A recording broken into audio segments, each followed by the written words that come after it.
છે કડવો, લાગે મીઠો. સુંદર દ્રષ્ટાંત ગોસ્વામીજી તુલસીદાસ પણ આ જ વસ્તુ કહે.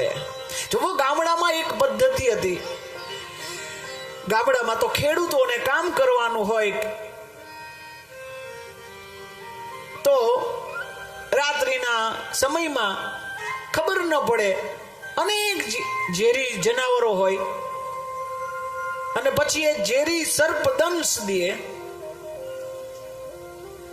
દે સર્પદંશ. પછી એને એની પાસે ઈલાજ હતો. એ લોકો શું કરે, એ જેને સર્પદંશ થયો હોય એને લીમડા પાસે લઈ જાય.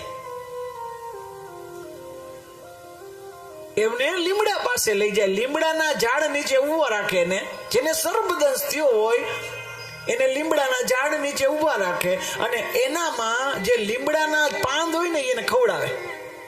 આવું પેલા આવું થતું. અને પાન ખવડાવે અને પછી ઓલાને પૂછે કે બોલ જોઈ, પાનનો સ્વાદ કેવો છે, કડવું લાગે છે કે મીઠું? જેને સર્પદંશ થયો હોય ને એને પૂછે કે બોલ આ પાન કેવા લાગે, કડવા લાગે કે મીઠા? એટલે ઓલો જેને સર્પદંશ થયો ને એમ કે મીઠા લાગે, તો સમજી લેવાનું કે હવે આને સર્પદંશ દીધો છે અને ઝેર ચડે છે. આ એક પદ્ધતિ હતી એની પાસે.